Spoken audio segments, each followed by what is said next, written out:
ठंड का सीजन होता है और टेम्परेचर वहां पे इस लेवल पे पहुंच जाता है जहां पर आपके गन्स जैम हो जाएंगी, टैंक्स चलने बंद हो जाते हैं, वो -60 -50 टेम्परेचर वहां पहुंच सकता है।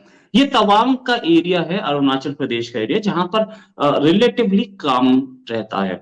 ज्यादा टेंशन रहती है लद्दाख साइड पे। उस एरिया में चाइना को ये लगा कि इंडिया टोटली इल प्रिपेयर्ड है, हम लोग एक इनकर्जन करते हैं। 300 लोग चाइना की तरफ से, 300 चाइना के फौजी आए, इंडिया में इंकर्जन करने की कोशिश की। 300 लोगों के सामने हमारा नॉर्मल पेट्रोल नहीं टिक सकता था। 20 आदमी, 15 आदमी, 30 आदमी नहीं टिक सकते थे। इंडिया को इंकर्जन का पहले से शक था, इंडिया के भी उससे ज्यादा लोग मौजूद थे। दोनों के बीच में क्लैश हुआ और क्लैश में कुछ लोग इंजर्ड, इंडिया के कुछ सैनिक इंजर्ड। जितनी इंडिया की तरफ इंजर्ड की संख्या है या नंबर्स हैं, उससे कई गुना ज्यादा चाइनीज साइड है। ये भी बताया गया। चाइना हर बार चुप रहता है। चाइना को पिछली बार भी एक मुंह तोड़ जवाब दिया था, जिसमें चाइना ने 100 से ज्यादा चाइना की तरफ से कैजुअलिटी थी, जो इंटरनेशनल रिपोर्ट थी। चाइना ने कैजुअलिटी एक्सेप्ट बहुत बाद में की। अब ये देखने वाली बात है कि 300 अगर आए थे, 300 से भिड़ कितने लोग सकते थे? 300 के सामने कम से कम 250 होने चाहिए थे, तब बराबरी का होता। तो इंडिया नॉर्मल पेट्रोल पे नहीं था, इंडिया के लोग वहां पे थे और इंडिया अच्छी तादाद में थे, जो कि हम लोगों ने स्ट्रेच किया। अगर 10-15 होते तो वो उठा के ले जा सकते थे, 15 तो कहीं मैच नहीं करते।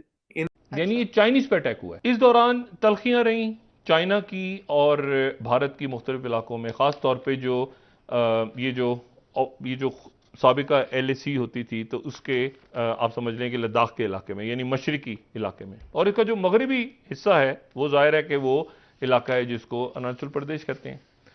अब जनाब क्या हुआ है कि वहां पर लड़ाई हुई है, जंग हुई है, झड़पें हुई हैं, झड़पें। गलवान के बाद पहली दफा क्लैशेस हुए हैं जिसमें जख्मी हो गए हैं कई। अच्छा, अब इतलात वहां से जो लोगों से बात हो रही है, कुछ वो कहते हैं कि जान मारे भी गए हैं फौजी। लेकिन ये बड़ी बड़ी अजीब और बड़ी अफसोसनाक बात है कि ये फिर मौसम सरमा के अंदर बहुत, ये तो कि सर्दियों में, वो उस वक्त तो सर्दियां नहीं थी, बर्फ पिघल, सर्दियों के मौसम में फिर, और बिल्कुल मुख्तलिफ जगह पे, यानी एक लद्दाख इंगेज है यहां पर, और अब ये दूसरा जो ये हुआ क्यों? China is an expansionist force. China हमेशा एक्सपेंशन करने की कोशिश करता रहता है। लद्दाख में भी घुसने की कोशिश करता है। कुछ दिन पहले उत्तराखंड एरिया में भी हमने देखा, अब तवांग में देखा, ये एंट्री मारते हैं और एंट्री मार के दूसरे के एरिया पे कब्जा करने की कोशिश करते हैं। तो इंडिया पहले भी मुंह तोड़ जवाब दे चुका, अब भी दिया दूसरी बार, सेकेंड टाइम अराउंड। और ये हमें पहले से उम्मीद थी, क्योंकि चाइना के अपने अंदर एक रिवोल्ट चल रहा है। तो वो कहीं ना कहीं इस चीज को इशू को डाइवर्ट करने की कोशिश करेंगे। शी जिनपिंग के थर्ड अनप्रेसिडेंटेड टर्म में गए हैं। हमें पता था कि थर्ड अनप्रेसिडेंटेड टर्म लेने का मतलब उनको अपनी ही कम्युनिस्ट पार्टी के लोगों से रिजेंटमेंट फेस करना पड़ेगा, पब्लिक में रिजेंटमेंट फेस करना पड़ेगा। इसलिए वो कहीं ना कहीं बॉर्डर को हीटअप करेंगे। बॉर्डर हीटअप किया गया है। साथ में अभी ताइवान का बॉर्डर और हीटअप होने के चांसेस हैं, और ताइवान इशू पे भी कुछ ना कुछ होगा। इससे पहले उन्होंने प्लेन लेकर के ताइवान के ऊपर से गए हैं और बहुत कुछ किया, और अमेरिका के साथ भी प्रॉब्लम्स क्रिएट हो सकती हैं, ये हमें दिख रहा था। अब जहां तक बात ये कि क्या चाइना एक वॉर में जाने की पोजीशन में है? नहीं। चाइना को भी पता है हम किस लेवल तक इसको हीटअप कर सकते हैं, और अगर वॉर में घुसा तो China will be the eventual loser, because problems China के सामने बहुत हैं। वन चाइल्ड पॉलिसी ने चाइनीज आर्मी को क्रिपल कर दिया है, क्योंकि एक बच्चा होता है और वो भी आर्मी में चला जाता है, फैमिलीज उसको सस्टेन नहीं कर पाती हैं। गलवान में जब लोग इनके मारे गए थे, कहा जाता है कि 150 के आसपास मारे गए थे। इंडिया की 20 इंडिया ने कैजुअलिटी तो पहले दिन डिक्लेयर। इंडिया में तो कुछ ऐसा नहीं है कि हमारे 100 मारे जाएं और हम 20 डिक्लेयर करें। इंडिया में तो कुछ ऐसा हो नहीं सकता, हम तो ओपन डेमोक्रेसी है। चाइना में नहीं होता है। चाइना में 100 भी मारे जाए, लेकिन अगर उन्होंने कैजुअलिटी एक्सेप्ट की है तो it is a big thing. That means casualty उन्होंने पूरी एक्सेप्ट नहीं की, लेकिन की है। क्यों उन्हें कैजुअलिटी एक्सेप्ट करनी पड़ी? क्योंकि चाइना की आर्मी में एक प्रॉब्लम आ गई थी कि यार एक बच्चा है, और अगर उसने किसी लेडी से शादी कर रखी है तो लेडी भी तो वन चाइल्ड पॉलिसी के टाइम की ही है। तो देयर आर 4 सीनियर्स जिनको इन दो को ख्याल रखना है, और उसमें भी एक मारा गया। तो आप समझिए कितना प्रेशर आ जाता है उस एक लेडी पर, और army has to take care of it. और बाकी जो लोग आर्मी में काम कर रहे हैं, उनको भी ये दिखता है कि कल यही प्रॉब्लम हमारे सामने आ सकती है कि if we go for this kind of a war, तो वहां आर्मी ने एक रिवोल्ट का डर हुआ। तभी उन्होंने क्या एक्सेप्ट की कि हाँ इतने लोग मारे गए, हम इनके लिए कुछ करेंगे। चाइना अब दोबारा कैजुअल एक्सेप्ट करने की पोजीशन में नहीं है, क्योंकि एक वन चाइल्ड पॉलिसी ने उनकी आर्मी को तो क्रिपल किया। ज्यादातर चाइनीज आर्मी के जो लोग हैं वो गांव के अंदर से आते हैं, शहरों के बच्चे आर्मी ज्वाइन नहीं करते हैं। तो ये अगर आप इस कॉन्फ़िगरेशन को मैच करें, तो ये बॉर्डर हीट अप करने का तरीका है। इस बार हमारे पास भी मैसिव फोर्स थी, 200-300 आदमी, और उनके पास भी 200-300 आदमी।